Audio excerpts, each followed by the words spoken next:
बिस्मिल्लाहिर्रहमानिर्रहीम। Dear students, अस्सलाम वालेकुम। हम पढ़ रही हैं सी लैंग्वेज। आज हम मुख्तलिफ एक्सरसाइज के क्वेश्चन को सॉल्व करेंगे, जिसमें हम डिफरेंट टेक्निक्स को डिस्कस करेंगे मुख्तलिफ क्वेश्चंस को सॉल्व करने के लिए। अब यहाँ पर ये भी इंक्रीमेंट, प्रीफिक्स इंक्रीमेंट और पोस्ट फिक्स इंक्रीमेंट ऑपरेटर के को सॉल्व किया गया है। ए एक वेरिएबल है इंटीजर टाइप का जिसकी वैल्यू 20 है, बी एक वेरिएबल जिसकी वैल्यू 35 है। तो यहाँ पर पोस्ट फिक्स है। अब देखिए यहाँ पर भी इंक्रीमेंट होना है, यहाँ पर भी इंक्रीमेंट होना है और प्लस भी होना है। इंक्रीमेंट भी होना है और प्लस भी होना है। गौर से आप यहाँ पर देखें। अब सवाल यह है इंक्रीमेंट पहले होना है या प्लस पहले होना है। तो ये पोस्ट फिक्स है तो इंक्रीमेंट बाद में होंगे। पोस्ट का मतलब है बाद, यानी ये प्लस का जो प्रोसेस है, जो ऑपरेशन है वो पहले होगा। तो ए बी की वैल्यू है 35 और ए की वैल्यू है 20। 35 और 20 ये कितना हो जाएगा? यहाँ पर हम लिख लेते हैं कि ए की वैल्यू हमारे पास 20 है और बी की वैल्यू 35 है, यहाँ पर दी गई है। तो इंक्रीमेंट बाद में होना है, ये वाला प्लस का ऑपरेशन पहले होना है। तो 35 और 20 ये हो जाएगा 55। ये आंसर मिलेगा ए को। तो ए की वैल्यू हो गई 55। तो पुरानी वैल्यू खत्म हो गई है की, क्योंकि वेरिएबल इसकी वैल्यू चेंज हो जाएगी। अब इसमें इंक्रीमेंट भी होना है। ये तो अभी हमने प्लस किया था, इंक्रीमेंट नहीं किया था। इसमें इंक्रीमेंट करेंगे, इसकी वैल्यू हो जाएगी 36। ए में इंक्रीमेंट करेंगे, इसकी वैल्यू हो जाएगी 56। याद रखें, इसको ऐसे करना, पुरानी वैल्यू खत्म हो जाती है वेरिएबल की।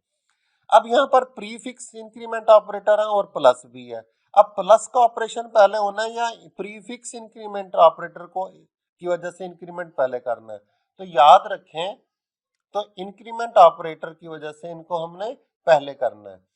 अब इसमें इंक्रीमेंट करेंगे, ये हो जाएगा 37। इसमें इंक्रीमेंट करेंगे, ये हो जाएगा 57। यहाँ पर 37 और 57 को ऐड करेंगे, आंसर आएगा 94। 94 किसको मिलेगा? बी को। तो बी वेरिएबल की वैल्यू 94। ये परसेंटेज डी क्या करेगा? ए की वैल्यू प्रिंट कराएगा जो कि 57 है। ये परसेंटेज डी क्या करेगा? ये बी की वैल्यू प्रिंट कराएगा जो कि 94 है। इन परसेंटेज डी को हम फॉर्मेट स्पेसिफायर कहते हैं। इसी तरह एक छोटा सा एग्जांपल है, कोड है जो हमने समझने की कोशिश करनी है। ए एक वेरिएबल है जिसकी वैल्यू 13 है, बी एक वेरिएबल है जिसकी वैल्यू 3 है।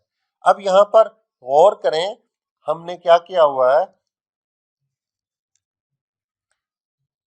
ये percentage D A divided by B की वैल्यू प्रिंट कराएगा, ये percentage D B divided by A की वैल्यू प्रिंट कराएगा और ये percentage D A remainder B की वैल्यू प्रिंट कराएगा।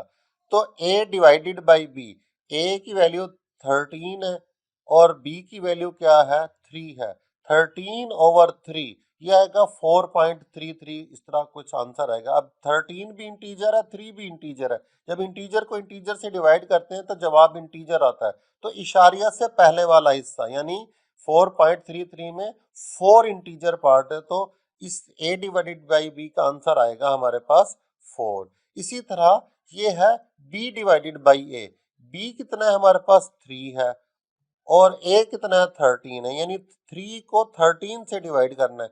तो यहाँ पर 0 लिखें, इसको मल्टीप्लाई करें, आंसर आएगा 0। 0 को यहाँ लिख के माइनस कर देंगे। तो जवाब क्या आया हमारे पास? 0। तो 13 को, जब 3 को 13 से डिवाइड करेंगे, b की वैल्यू 3 है, a की वैल्यू 13 है, तो आंसर हमारे पास आएगा 0। तो 0 हम यहाँ पर लिख देंगे, यहाँ पर, या 0 पॉइंट समथिंग ऐसे कोई आंसर आएगा। इंटीजर पार्ट हमने 0 ले लेना है, तो इस वजह से भी 0। a reminder b, 13 reminder 3। तो 13 को 3 से जब हम डिवाइड करेंगे, 13 को 3 से, तो आंसर आएगा, यहाँ पर रिमाइंडर आएगा 1। तो ये आंसर आ गया हमारे पास 1।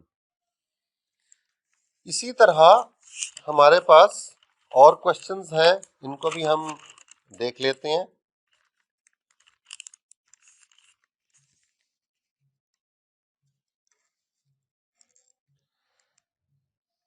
कैर डाटा टाइप है CH1। ये वेरिएबल का नाम है, ये कैरेक्टर नहीं है, ये वेरिएबल का नेम है, यहाँ पर याद रखना। और इसकी वैल्यू कितनी है? a।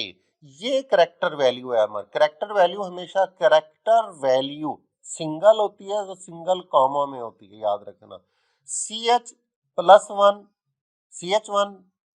Plus is equal to 2। इस एक्सप्रेशन को हम कैसे लिखते हैं, सिंप्लीफाई कैसे कर सकते हैं? इस एक्सप्रेशन को हम ऐसे लिख सकते हैं CH1 is equal to CH1 plus 2। तो याद रखें ये इक्वल साइन जिसे हम असाइनमेंट ऑपरेटर कह रहे होते हैं सी लैंग्वेज में, ये इसके राइट वाले हिस्से को सबसे पहले हल किया जाता है। यानी आपने इस पर गौर नहीं करना है, इस पर गौर, यानी इस एक्सप्रेशन को पहले आप ऐसे लिखें, सिंप्लीफाई करें और फिर इसको सॉल्व करें। CH1 की वैल्यू कितनी है ए प्लस 2। अब ए करेक्टर है और 2 इंटीजर है। करेक्टर में इंटीजर तो ऐड नहीं हो सकते। याद रखें ये हमने इससे ए से आगे दो करेक्टर्स आगे चले जाना, ए बी सी। ये 2 लिखा हुआ है तो ए बी सी, 3 होता तो ए बी सी डी ऐसे होता है। तो यहाँ पर ये क्या आंसर आएगा, CH1 का सी आएगा। तो परसेंटेज सी, ये देखें ये फॉर्मेट स्पेसिफायर यूज किया जो करेक्टर के लिए है। तो CH1 की वैल्यू क्या हो गई सी, तो आंसर आएगा हमारे पास सी। ये जो करेक्टर डाटा टाइप है ये इंटीजर के तौर पर भी बिहेव करती है और करेक्टर के तौर पर भी बिहेव करती है। अब इसी तरह यहाँ पर आ गया char CH is equal to a. CH एक वेरिएबल है, कैर इसकी डाटा टाइप है। याद रखें ये CH वेरिएबल का नेम है, ये डाटा टाइप ये जो है वो करेक्टर नहीं है, करेक्टर वैल्यू ये है। अब देखें यहाँ पर परसेंटेज CH वेरिएबल की डाटा टाइप करेक्टर है, तो करेक्टर को प्रिंट कराने के लिए जो फॉर्मेट स्पेसिफायर यूज होता है वो परसेंटेज C इस्तेमाल होता है। तो इसको करेक्टर फॉर्मेट में कन्वर्ट करके CH की वैल्यू कितनी है ए है, तो करेक्टर किसे कह रहे हैं ए को, तो ये ए प्रिंट करा देगा। अब देखें यहाँ पर मैंने इसी वेरिएबल को यहाँ लिख दिया, लेकिन परसेंटेज C की जगह परसेंटेज D लिखा है। हालांकि ये D जो है ये इंटीजर के लिए या डेसिमल पॉइंट के लिए सॉरी डेसिमल वैल्यू के लिए इस्तेमाल किया जाता है या इंटीजर के लिए इस्तेमाल किया जाता है। तो CH जो है वो वेरिएबल है करेक्टर टाइप का, असूलन तो परसेंटेज C होना चाहिए था, लेकिन हमने जानबूझकर परसेंटेज D लिखा। अब ये फॉर्मेट स्पेसिफायर करेगा क्या, ये प्रिंटफ क्या करवाएगा इससे कि इस वेरिएबल की वैल्यू को वो डेसिमल में या इंटीजर में कन्वर्ट कराएगा। तो इसकी वैल्यू कितनी है, हमारे पास ए है, और ए का जो आस्की कोड होता है इंटीजर में वो 65 होता है। तो इसकी वैल्यू को पहले वो इंटीजर में कन्वर्ट करेगा इस परसेंटेज डी की वजह से। तो ए जब इंटीजर में कन्वर्ट होगा, CH की वैल्यू ए है, और ए जब इंटीजर में कन्वर्ट होगा तो वो 65 आएगा। तो आंसर ये आएगा। इसी तरह ये एक्सप्रेशन है, इसको x की वैल्यू हमारे पास कितनी है 2 है, 7 रिमाइंडर 2, इसका आंसर आएगा 1। 7 को 2 से जब हम डिवाइड करेंगे 2 3 जा 6, ये होता है रिमाइंडर। और प्लस प्लस ये प्रीफिक्स है, प्रीफिक्स में इसमें इंक्रीमेंट पहले हो जाएगा। x की वैल्यू 2 है तो ये क्या हो जाएगी 3, 1 मल्टीप्लाई बाई 3, तो आंसर आएगा हमारे पास 3। इसी तरह एक और एग्जांपल्स है हमारे पास फील्ड विड्थ और फॉर्मेट स्पेसिफायर के हवाले से। एफ एक वेरिएबल है फ्लोट टाइप का जिसकी वैल्यू 3.14159 है। Print f is equal to, double comma में जो कुछ लिखा जाता है ये एफ इज इक्वल टू, वो लिखा हुआ गया एफ इज इक्वल टू, ये 5.2 एफ, ये 5 क्या है, इसे फील्ड विड्थ कहते हैं, और 0.2 क्या है, इसको परसीजन कहते हैं। इस फील्ड 5 लिखा है तो इसका मतलब है कि ये 5 कॉलम बनेंगे, एक, ये 2, ये 3 4, 1 2 3 4 5, 5 कॉलम वैल्यू प्रिंट कराने के लिए, डिस्प्ले कराने के लिए रिजर्व हो जाएंगे, कॉलम्स रिजर्व हो जाएंगे। और 0.2 का मतलब क्या है, प्रेसिजन, यानी इशारिया के बाद पहले 2 डिजिट को शो करेगा। तो और ये राइट से लिखना शुरू करेगा, तो यहाँ पर पहले 2 डिजिट लिखने इस प्रेसिजन की वजह से 3 होते तो 141 3 डिजिट लेता, 2 है तो ये इस पॉइंट के इशारे के बाद 2 डिजिट ले रहा है, तो 4 लिखा है ये वाला, फिर 1 लिखा है ये वाला, फिर ये पॉइंट लिखा है, फिर 3 लिखा है, तो एक कॉलम जो है वो खाली रह गया है। तो ये 5 जो है इसे फील्ड विड्थ कहते हैं। ये कॉलम यानी इस वैल्यू को डिस्प्ले कराने के लिए जितने कॉलम चाहिए उनको जाहिर करते हैं, 5 कॉलम चाहिए, तो number of columns use to print a value is called field width. ये 5 फील्ड विड्थ है और 2 जो है इसकी प्रेसिजन है। अब इसी तरह इसी एग्जांपल को हमने एक और तरीके से, ये लिखा हुआ है -10.3, ये माइनस को हम कहते हैं ये फ्लैग है। फ्लैग करने से क्या होगा, ये लेफ्ट जस्टिफाइड हो जाएगी वैल्यू। और 10 क्या है, 10 कॉलम बनेंगे, 1 2 3 4 5 6 7 8 9 10। तो 10 खाने या 10 कॉलम बन गए वैल्यू को प्रिंट कराने के लिए।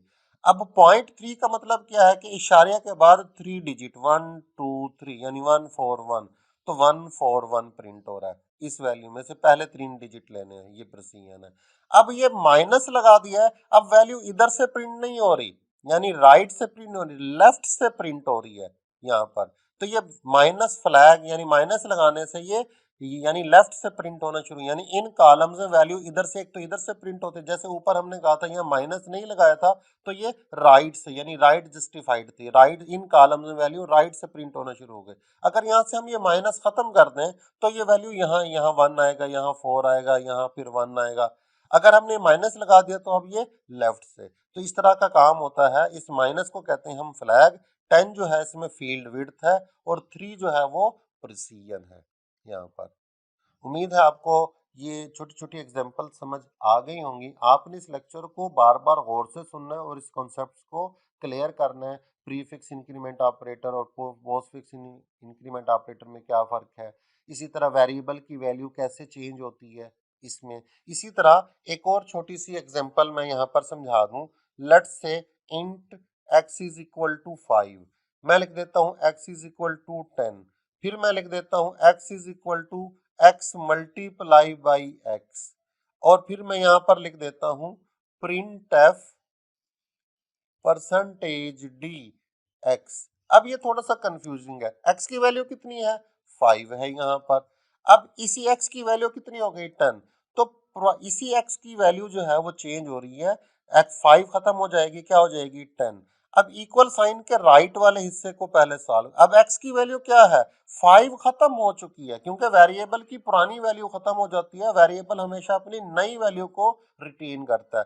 तो x की वैल्यू यहाँ 5 नहीं है, 10 है।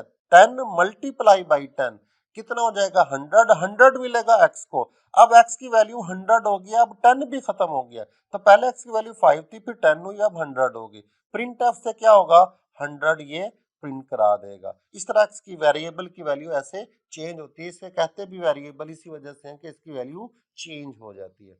उम्मीद है आपको ये लेक्चर समझ आ गए होंगे। आपने इस लेक्चर को बार बार गौर से सुनना है और अपने कॉन्सेप्ट्स को क्लियर करना है। अगले लेक्चर में मुलाकात होगी, तब तक के लिए इजाजत दीजिए। अल्लाह हाफिज।